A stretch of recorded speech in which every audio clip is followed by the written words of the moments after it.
Hello, viewers and listeners. You are welcome to another episode of the program Midday Vibe, coming your way from Caliphate TV on Star Times Channel 141 and Caliphate FM, transmitting on 91.9 MHz.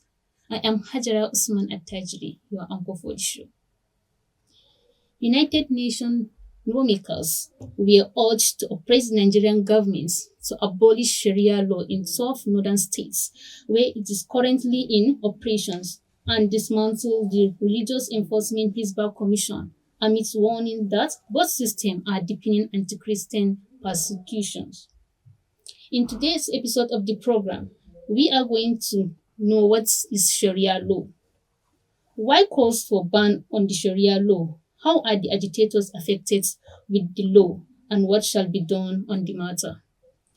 With me in the studio is Professor Mansour Ibrahim Said from Faculty of Law, Usman Danfodio University. You are welcome, sir. Thank you so much. There have been debates online on the issues of banning Sharia law in Nigerian's constitution, whereby some Christian activists were in support. On the other hand, Muslim scholars were against it. Can you explain to us the significance of Sharia law in Islam? Bismillahirrahmanirrahim. Viewers and the anchor of the program, Assalamu alaikum warahmatullahi wabarakatuh. Well, this is a very significant question and very important for that matter. Sharia, the significance of Sharia to a Muslim or to Muslims in Nigeria. The significance of Sharia to Muslims in Nigeria and of course to Muslims the world over cannot be overemphasized. Sharia, briefly actually, because we do not have luxury of time to say I want explain what is meant by Sharia even. Yes. But what is important is Sharia means everything to a Muslim. It's everything to a Muslim because you see from his own private life, personal life, public life, that is temporal and spiritual, religious, moral, ethical, and whatever. They are all embodied in what is called Sharia. So as far as Muslims are concerned, Sharia is everything to them. You remove Sharia, then you are removing the soul of a Muslim automatically. It's like you are converting a Muslim to a lifeless body. It's just a lifeless body. Because once Sharia is removed from his own life, then it means he has been rendered useless. And his life will certainly be there without significance. So Sharia is everything to a Muslim. So is there part of living? Yes. Sharia is part and parcel of Muslim's life. In fact, it's a growing concern, it's a living concern for a Muslim. Because from the very time he was born to the time he is going to go back to his own creator, Sharia is the guiding light, the guiding principle for a Muslim. It's the guiding principle. From the very day you are born, how your parents are going to treat you, are supposed to treat you, the first day you came to this world is enshrined in Islam. Your life has been dictated. It's a moral code, it's a religious code, it's a legal code. So it's a manual that a Muslim is supposed to conduct his own affairs from the very time he was born to the day he is going to go back to his own creator. That is to the day he is going to die. He is to be guided by the dictates of that manual. And that manual is incorporated and also enshrined in what is called Sharia. So Sharia is everything to a Muslim. Because it's not a religion. Islam is not a religion that you can say, well, if I come to public life, I am to be guided by a different law, while there are a set of laws that will guide my private life or social life. No. Islam and Sharia, they coordinate the life of a Muslim. Whatever you are going to do, from the most sophisticated to the least mundane, the lowest of whatever you think Islam has a provision for it and it has a guidance for it. So as a Muslim, it means you have submitted totally to the wills of your own creator. And the wills of your own creator is enshrined in the Quran, the prophetic tradition, and also the books of fiqh of Islamic law. This what is called Shari'a. And once a Muslim says he is not going to be guided by the Shari'a, then it means for practical purposes, he is no longer, he ceases to be a Muslim. So Shari'a is a must to a Muslim, and it's a living concern. It's an indispensable, you see, companion. Sharia is an indispensable companion to a Muslim. Without Sharia, there is certainly no life. So that is. So considering the importance of Sharia Yes. in Muslims' life, Yes. how does it guide their ways of living? Well, it guides their ways of living because there are ways, there are rules, there are regulations, there are teachers of the Prophet sallallahu alaihi wasallam. Like I have told you, you see, Islam is a divine religion. Sharia is a divine religion.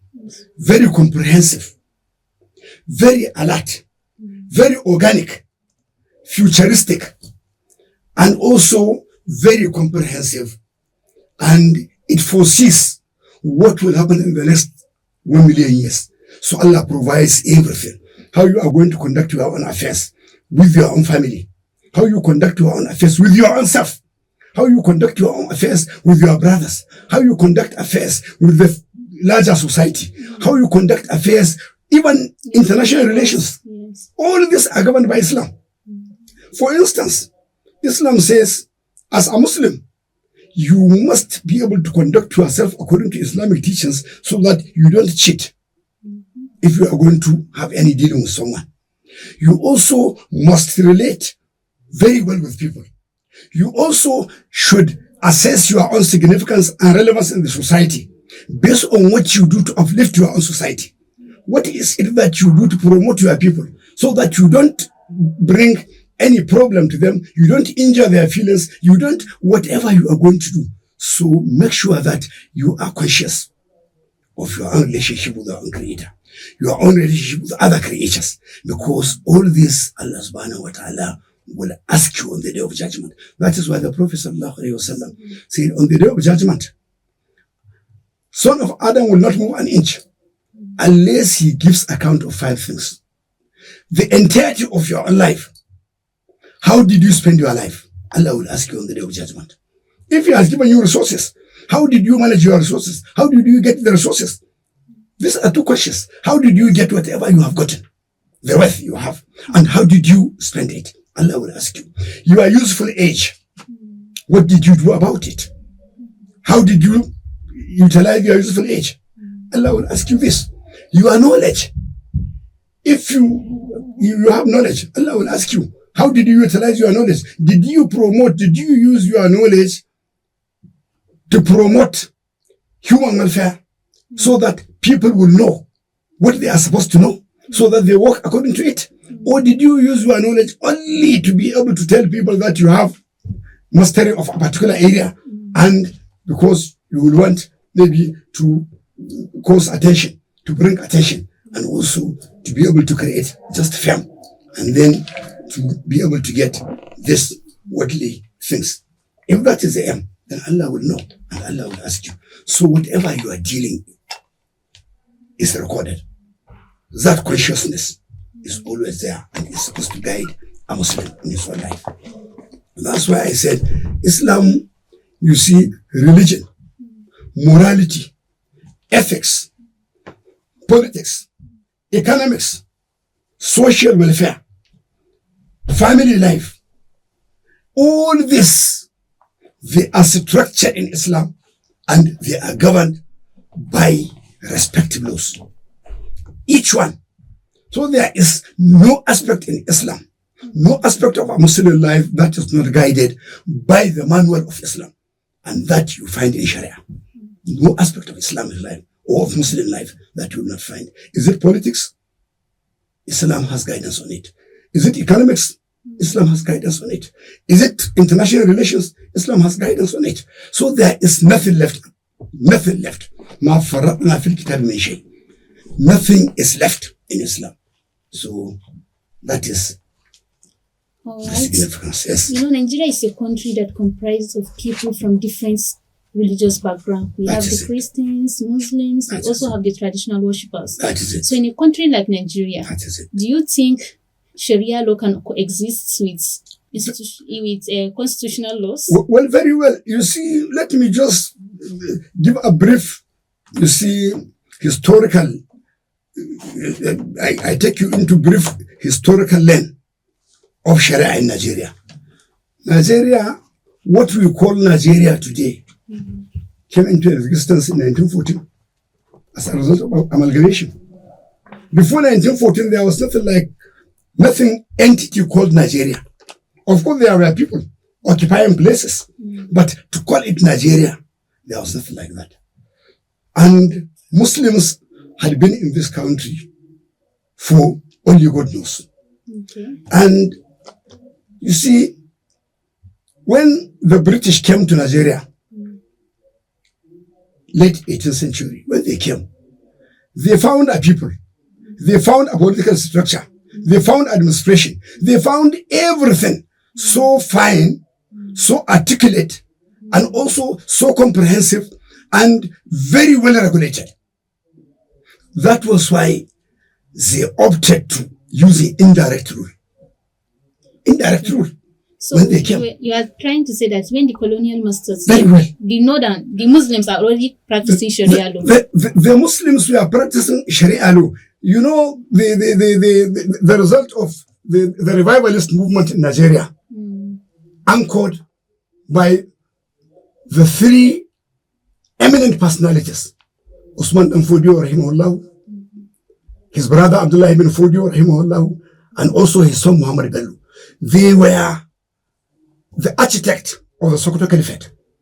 And this Sokoto Caliphate, they have enshrined and also consolidated Islamic religion in political affairs, administrative, and in whatever field and ramification you find.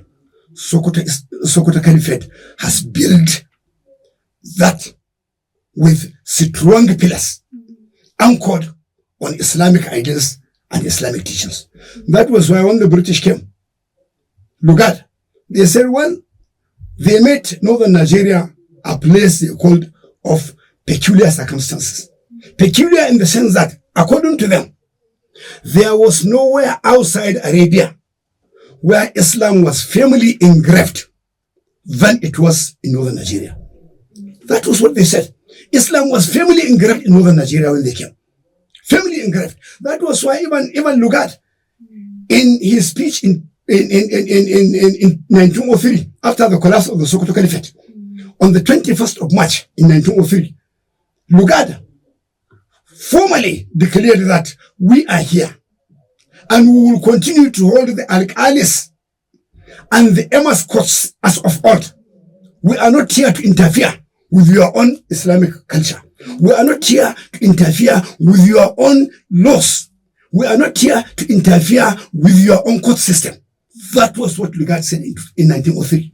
Because he found in northern Nigeria, we had our Al-Qaida courts, we had our Emas courts, and all these courts were applying Islamic law in total. Completely they were applying Islamic laws. When you look at the records of our own courts, the writings, the records of the courts were in Arabic scripts. If not in Arabic scripts, then in Ajami. Ajami is also Arabic. So that was even the records. When you go into records, you go into history, you see all this. So when British came, you see, they found a system fully engraved in northern Nigeria. And that system was consolidated on Islamic ideas and Islamic principles. That was why when they came, they made Islamic law fully in operation. They said, okay, that being the case, here we are. Now we are bringing the southern Nigeria and northern Nigeria together. Here are people who have religion, who have culture, who have everything. Now bringing them with people with different cultures, with or without even religion. So let us recognize them. So that was why the components of Nigerian law, Nigerian legal system, there are three basic components. The received English law, which was primarily an offshoot of a Christian law and Christian morality. And then there is the Islamic law and there is customary law. These are the three components of Nigerian law. Even the British, when they came, they recognized it and they left it as it is. And they left it as they found it. And that is still the experience that we are having today. So Islamic law, Shari'a could coexist comfortably in a multicultural and multi-religious society like us. Because Nigeria is a multicultural society, multi-religious society. So Sharia will coexist comfortably in an environment of this nature. We have similar cases. You go to Pakistan, they have similar. You go to India, there are Muslims and non-Muslims coexisting. You go to Pakistan, you go to Sudan. So Nigeria is not the only country where you have a composite composition of Muslims and non-Muslims and even a fest and traditionalists. We all have this, but yes, there is room for accommodation.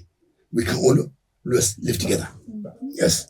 Since Sharia law serves as a guidance for Muslims, Yes. how do you think the ban on the Sharia law will affect Muslims and their freedom of religion? Well, when you see, as far as I'm concerned, you see Sharia law, for anybody to say he wants to ban Sharia law, that is a red line. It's a red line. Nobody can cross. Yes, nobody can cross. Nobody can cross that red line. Because when you say Sharia law, you want to obliterate it, you want to ban it, don't forget, Nigeria is a sovereign nation. Nigeria is a country that is operating under a constitutional arrangement. There is a constitution which governs the entire operation of Nigeria as a nation. And this constitution, we didn't borrow this constitution from anywhere. We agreed to give ourselves this constitution and to be bound by it. Under that constitution, the constitution made itself supreme in this country. Section 1, subsection 1, and section 3. The constitution is supreme. But then, in order to recognize the homogeneous nature and the heterogeneous nature of the community, then it has recognized the necessity to give Muslims Sharia, because it's part and parcel of their own life. That is why you see under section 10, of course, the constitution says the government of the federation and that of the state shall not adopt any religion as a state religion. But the constitution didn't say no state or all states or any state should be antagonistic to religion. Constitution didn't say that. That is why the constitution, under section 38, it has recognized right to freedom of religion. Section 38 of the constitution. It has given that unrestricted right to freedom of religion. You can profess your religion, you can practice your religion, you can do it even in community with others, so long as you do not trample upon the religious right of others. This is section 38. And also, under section 275, the constitution also recognized that there shall be for any state that requires it a Shari'a court of appeal for that state. So it has recognized, it has given right to states to establish Shari'a court of appeal for any state that wants it. And also under section 277, it has also recognized the jurisdiction, the powers of the Shari'a court of appeal. What and what can the Shari'a court of appeal adjudicate upon? So all this are in the constitution. So for anyone to come and say you ban, in fact, you see they are ignorant of the historical foundation of the constitution, historical foundation of Nigeria, and also they also do not understand in reality what is it to call a state in international. When you say a state, it means a nation. Nigeria is a country, and sovereign country. It does not receive orders from any other sovereign powers. Whoever that power is, Nigeria cannot receive orders from it. We can't receive orders from any country. After all, even the countries that these people are running to pressurize Nigeria, don't they have Muslims practicing Islam? Yeah. Even as recently as not less than 2 months ago, we have somebody who won an election in the US, in the UK. You have local government chairman in the UK, in United Kingdom. So what is it you are telling Nigerians that you want to ban Sharia? In fact, these people are ignorant because their problem is prejudice. They are being brainwashed to be antagonistic to whatever is Islamic, to whatever is Sharia. The earlier people realize that we are living in a cosmopolitan nation, that we have agreed to live together as a people of one nation. So we must be ready to accommodate one another in such a way that no right of any individual is trampled upon. That is why I give an instance. When you come to Sokoto State, for instance, Sokoto State is a Sharia state. We have 12 Sharia states in Nigeria. Before Sokoto State adopted Sharia, it has passed all the constitutional, all the legislative requirements, all the legal requirements, all the democratic requirements have been complied with. Then what are you saying? Because the Constitution says, for you to be able to give any jurisdiction to be able to convict anyone for any criminal offense, it must be from sanctioned by a written law, and the punishment is also prescribed in a written law. And the Constitution goes further to say that written law means law passed by the National Assembly, or by the State Assembly, or by the legislature and the local government, or any law made by these bodies. That is what is called written law. So it means the Constitution recognized the powers of a state to create courts and confer on them Sharia jurisdiction, including criminal matters. They are perfectly within the provision of the Constitution. And they are democratic. Because what is democracy? Democracy is saying give to people what they want. We are practicing democracy. The people of Sokoto, now they said, we want Sharia. And we do not want the law to apply on anybody. That is why the law was very, very careful. When you look at Section 1, on the preliminary part of the Penal Code, it says, this law shall apply on those who profess only Islamic faith. Only Islamic faith. And of course, it will apply on those who voluntarily submit themselves to the jurisdiction of the court and to Islamic law, who have voluntarily and in writing submit themselves to jurisdiction, even if they are not Muslims. This is what the law says. So the law is very careful. The law does not apply to other. It doesn't apply to non-Muslims. It doesn't apply at all. So also Sokoto State Sharia law, the Sharia law of Sokoto State of 2000, this penal code is Sharia, the law of 2019. Section 1 of the preliminary part. And then Section 5 of the Sokoto State Sharia law of 2000. It says this law applies only on Muslims. Only on Muslims. So I don't know. What is the concern of someone who does not profess Islamic faith? If Muslims say they want Sharia, you don't be more Catholic than the Pope. You don't pretend to love the Muslims more than they love themselves. You don't pretend to care for the Muslims more than they care for themselves. No, it doesn't happen that way. So Muslims, they know what they are doing, they know what they want. And Sharia, like I said, has come to stay. You can't abolish Sharia. It's not possible. Because it's entrenched in the Constitution. So you want to abolish Sharia, okay, take the democratic way. And then you yes. Okay, thank you very much. All right, dear viewers and listeners, it's still your show, Midday Vibe, coming your way from Caliphate TV on Star Times Channel 141 and Caliphate FM transmitting on 91.9. We will take a short break and we will be right back.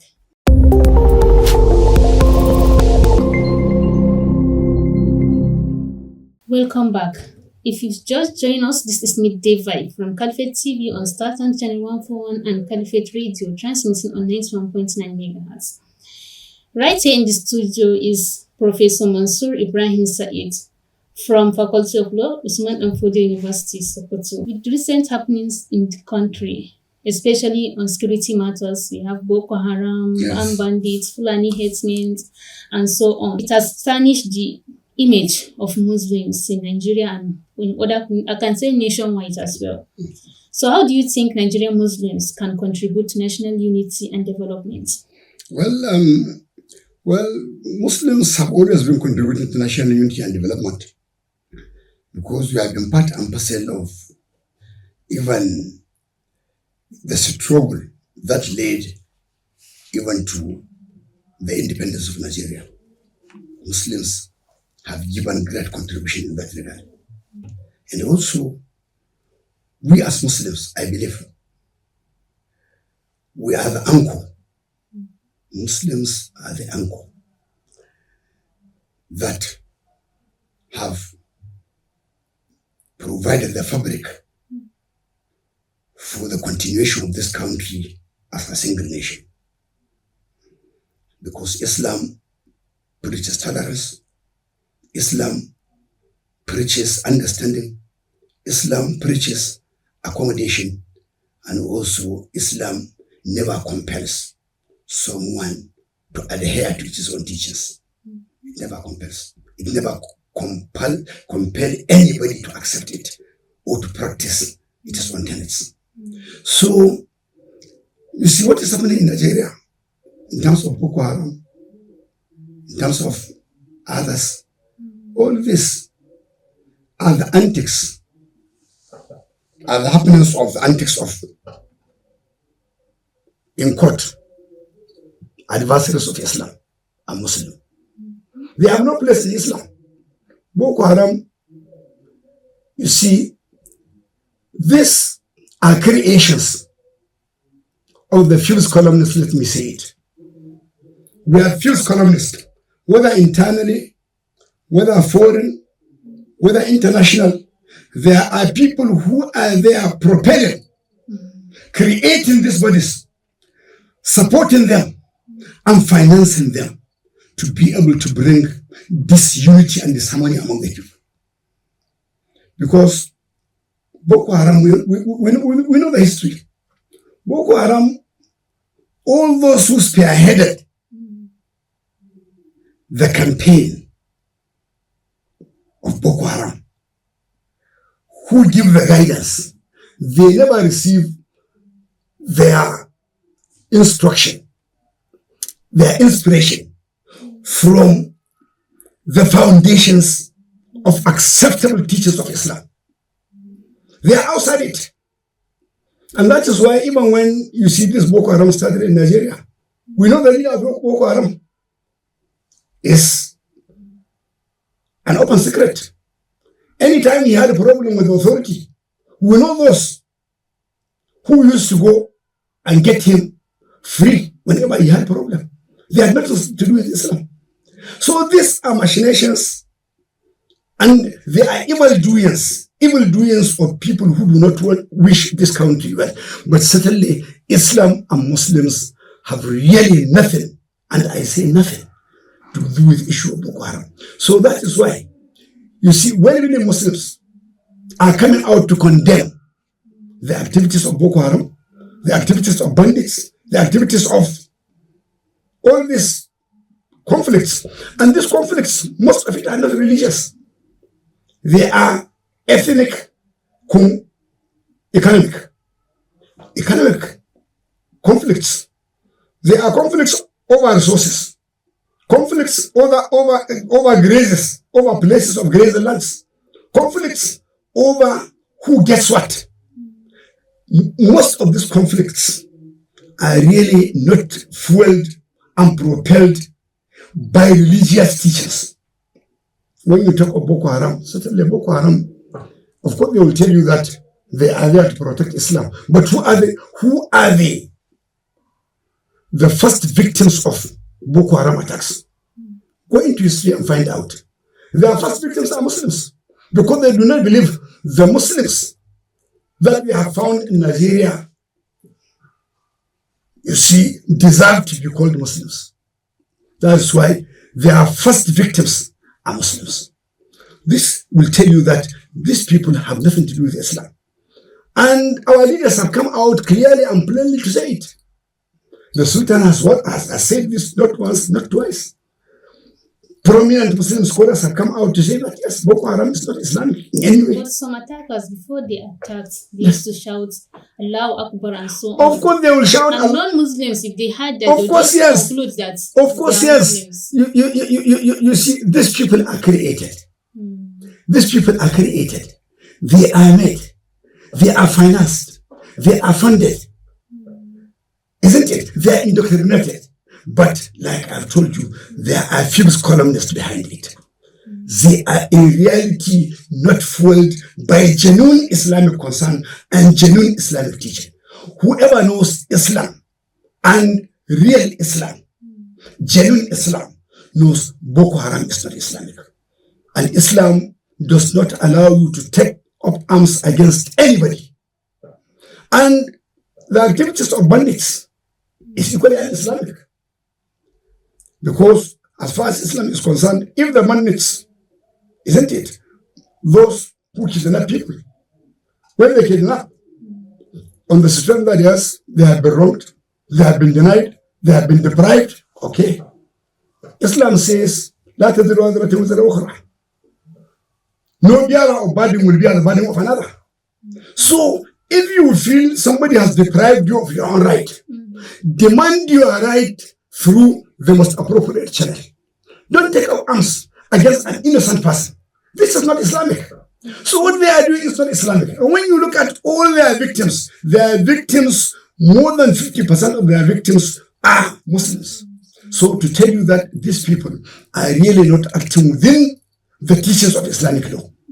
And they are not acting within the teaching of Islam. So that is why we continue and we will keep saying what they are doing is un-Islamic.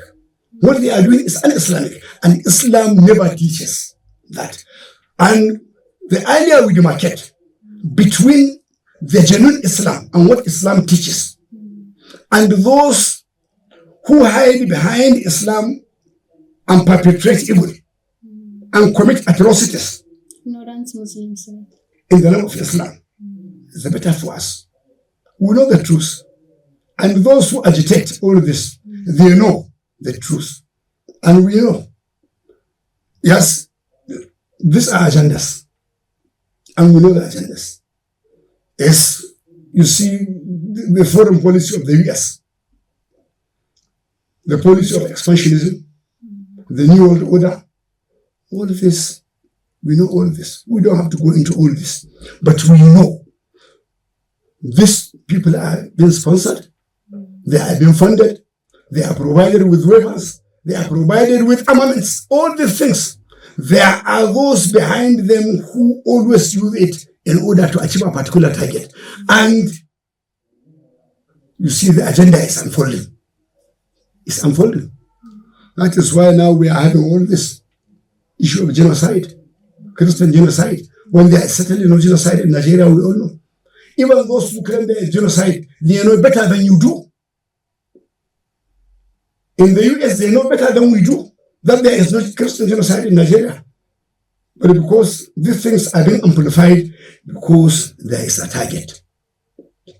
That target is what they are after. But so how can dialogue and understanding be promoted between Muslims and non-Muslims in Nigeria? Yes, dialogue and understanding will be promoted because the earlier, you see, we become responsible Nigerians. We have been living as brothers and sisters, regardless of the religion you profess, regardless of, you see, the section of the country you come from, and regardless of your own culture. We have been living as people of one country in harmony. All of a sudden, then we become enemies. Then we must look inwardly and critically for that matter. What is it that is amiss that has caused this? You see, like I say, there are people behind it. The earlier we understand there are powers behind this, the better for us. They want to set your brother against you. They want to put the country on fire. They want to set you up against your brother, with whom you continue to live for centuries or for decades. You have been living together. And all of a sudden, somebody from somewhere is coming to tell you that he's your enemy. The two religions that are dominant in Nigeria, they preach peace. No divine religion preaches violence. No divine religion preaches hatred. No divine religion preaches compulsion.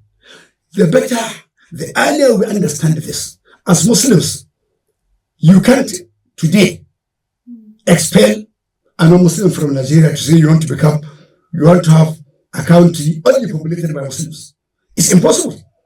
And you can't also dismiss all Nigerians, expel all Muslims in Nigeria because you want to have a Christian-dominated country. It doesn't happen anyway. It doesn't happen anywhere. You see, name it if there is any country on this planet where there is only or is exclusive to Muslims, or there is a country that is exclusive to non-Muslims. Even Saudi Arabia, when you go, there are no Muslims there. Even Saudi Arabia, that is the heart of Islam. There are no Muslims. There are no Muslims. Okay, you go to Rome, there are Muslims. So it's very possible when Nigerians learn to live together. We don't listen to the voices of disunity that are always now surfacing their heads, their ugly heads. And they have been promoted for selfish reasons. We live here, for instance, in Sokoto. There are Christians. When you go to Ahmad Bello, you can't count the number of churches that are there. You go to Old Airport, you cannot count the number of churches that are there. And somebody from elsewhere will come here and tell you that the Muslims in Sokoto do not like the non-Muslims in Sokoto. And you will be there foolishly to believe. We have no Muslims in Benue. Sorry, we have Muslims in Benue. We have Muslims in Enugu.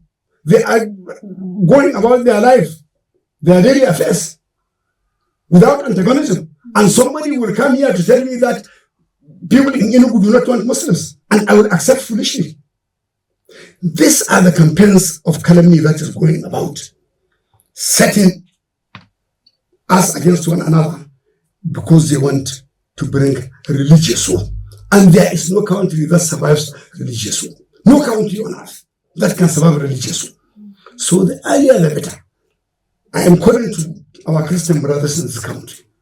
Let us learn to live together as people of one country.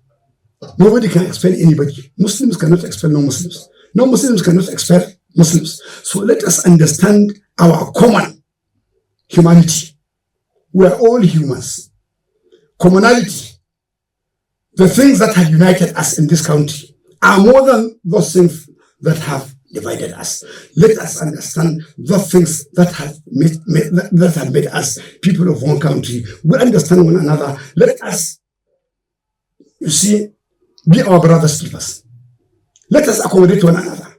We understand our differences, and we should be able to give compromises, not compromises. It's a matter of give and take. So once we do that, I am sure we are going to have a peaceful country. But if we continue, you see, in our places of worship, when we preach disunity, we preach hatred, then we are not calling for anything good for our own country. Let us preach tolerance. Let us preach understanding. Let us preach compassion. Let us preach, you see, all positive things so that we live together as people of one country. And I am sure by the time we do that, we will be able to overgrow and to outgrow these challenges that we have. They are not insurmountable.